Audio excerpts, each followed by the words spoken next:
Hey now, it's a lovely little Saturday and I was a little bored. I wanted to play around with something for dinner, so I thought I would take this piece of, this was just a frozen chunk of pork loin. I bought a full pork loin and kind of divvied it up into 6 pieces and I'm left with this. I think I might take this and turn this into something hopefully really fun, super delicious, and just really overcomplicated. So let's play. So first of all, I'm just going to cut into this package here, and I've got this pork loin. Seems like it's nicely thawed. Now my plan is to take this and kind of sort of butterfly it out and make it into sort of a roulade, actually. Now let me just decide how I want to do this. I think I'm going to start here. I want to have this fat cap like that. So I'm going to take my knife, I'm going to cut like this. And then, again like so, trying to keep it even. It's probably about 3/4 of an inch thick there. But now, I think I'm going to try to open it up this way as well. This might be flying a little too close to the sun. We're going to find out here in seconds.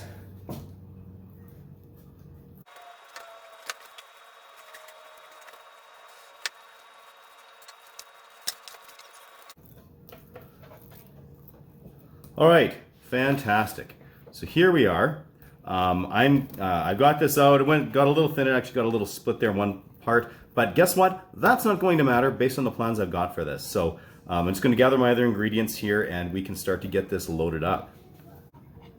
So I want to layer several things into this. And up first is this homemade prosentini, which is a play on Portuguese presunto, which is Portugal's version of prosciutto. So I took a smaller piece of the pork leg as opposed to the entire leg, treated it the same way, cured it, dry aged it, did all that. And I want that to be my first layer on here.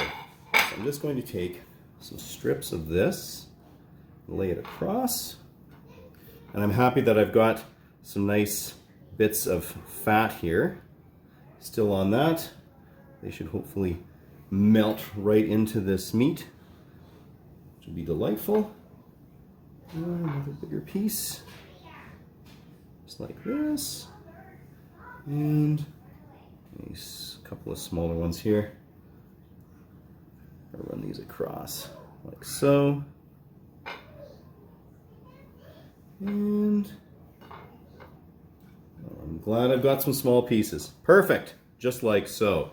Next, I'm going to put on some cheese because cheese is awesome. Now this is a chipotle and habanero Havarti. So it's got just a little bit of kind of smokiness to it and a little bit of heat. I thought this was way heavier on the chipotle than the habanero. I had a slice the other day and was kind of disappointed. This is a standalone cheese, but whatever. I think it's going to be great in here. Next up, I've got some of our homemade garlic scape pesto.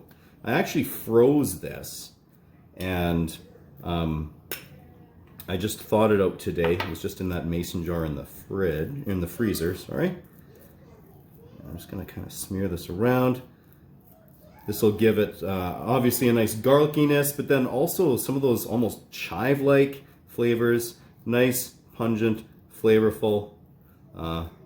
It's got basil and all kinds of good things in it. I think the flavors will all play really nicely here. Get that on there.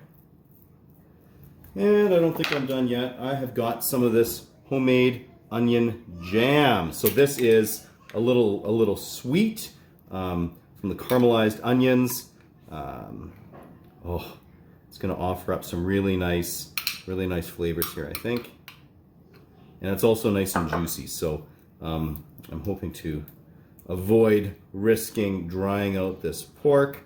And I do have a secret weapon for that as well that I'll be employing here shortly to help prevent that. A little bit more over here. Best part about this is that the kids who might be picky about the onions aren't even going to realize that it's in here. So maybe just a touch more. First spoon.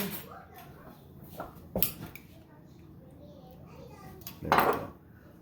I think this will be great like that. Then, lastly for the inside here, I've got, this is some chopped kale. This was, it was fresh kale from my father-in-law's greenhouse that was chopped. It was cleaned, chopped up. It was actually frozen then.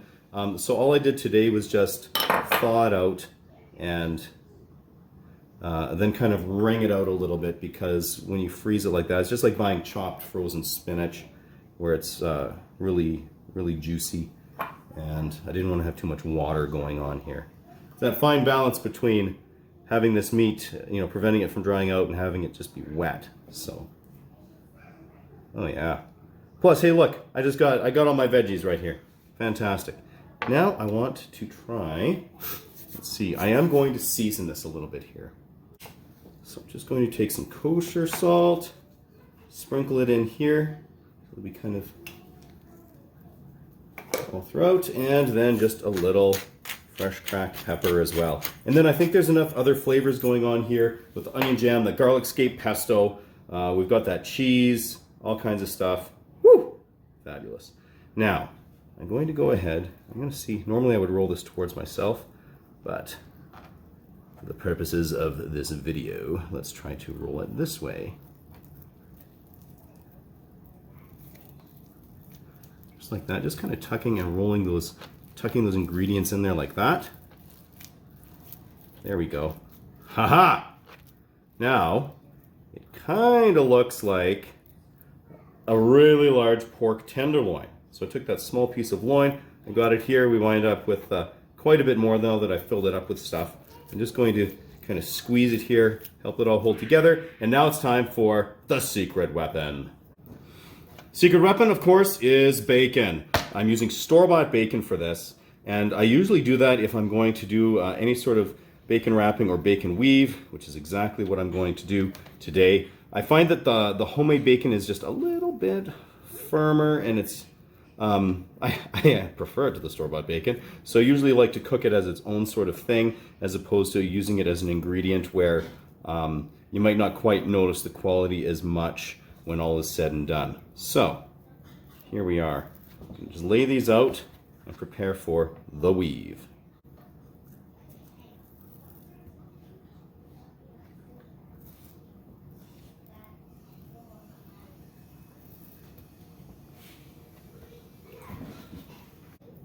So I've got my strips of bacon all laid out here, and I'm going to go with actually 8 strips long.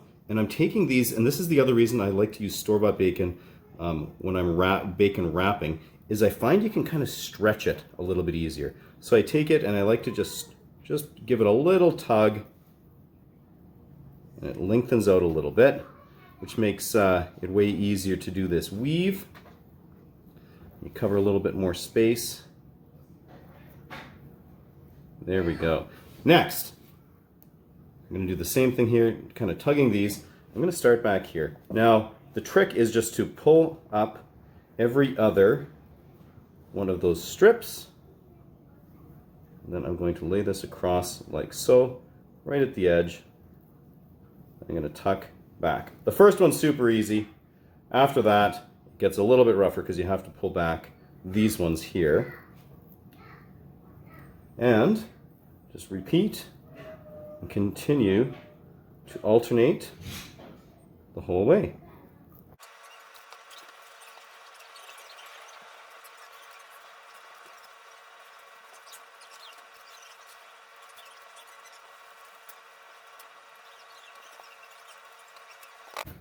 All right, we've complete, and I'm just going to prepare to put on the pork loin.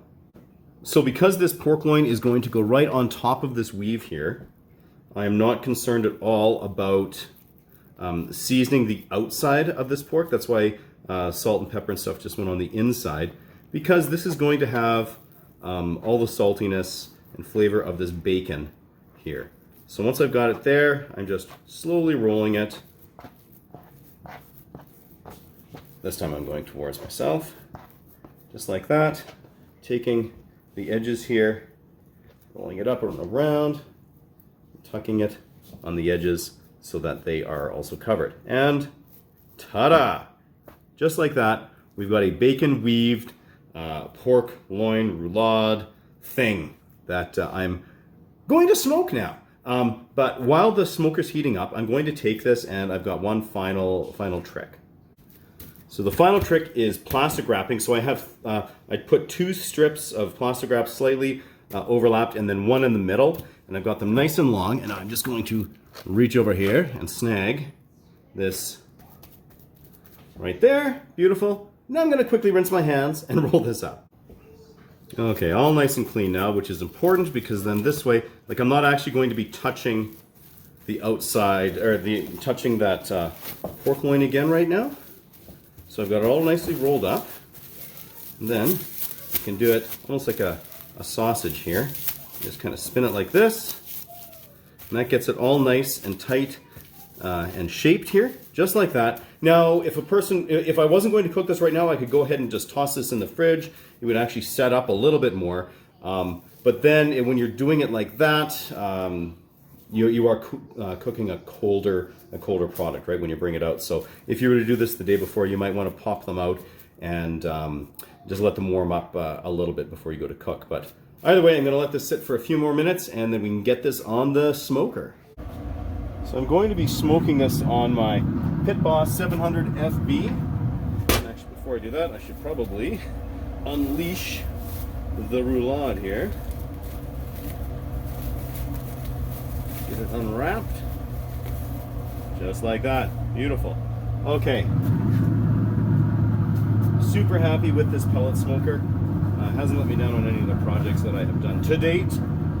Hopefully I will ever have to change my mind on that. I'm just going to set it just like that. Then I'm also going to try to be doubly sure about temperatures here. I'm going to use that meat thermometer, and also this other one here.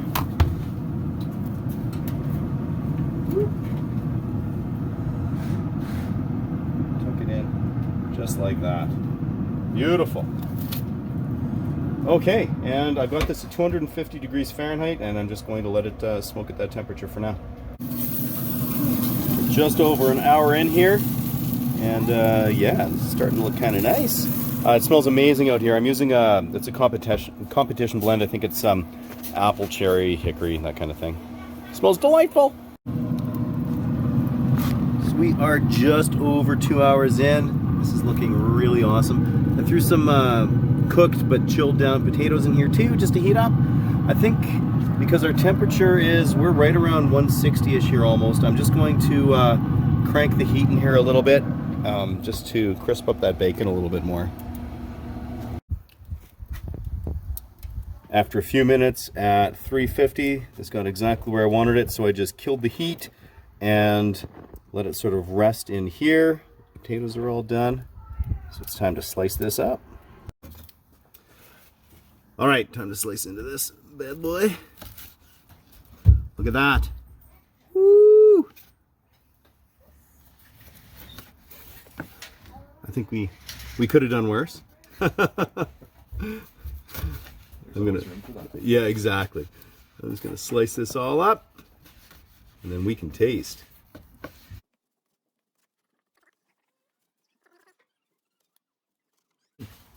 So, this might be cheating, but I took the end piece that has a very high bacon to everything else ratio, and I'm gonna eat it in a single bite.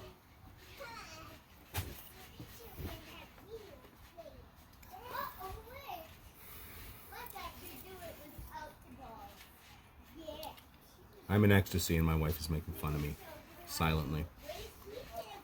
But that is delicious. I didn't even taste the kale, which is a good thing, but I know it's there. I think the onions really pop out there. Beautiful caramelization, the smoke, the bacon, the pork. Garlic scape pesto. This was a win. And it's awesome because you can do the exact same thing and just kind of play around with different ingredients, but the same process. It's freaking awesome. So, yeah, give it a whirl.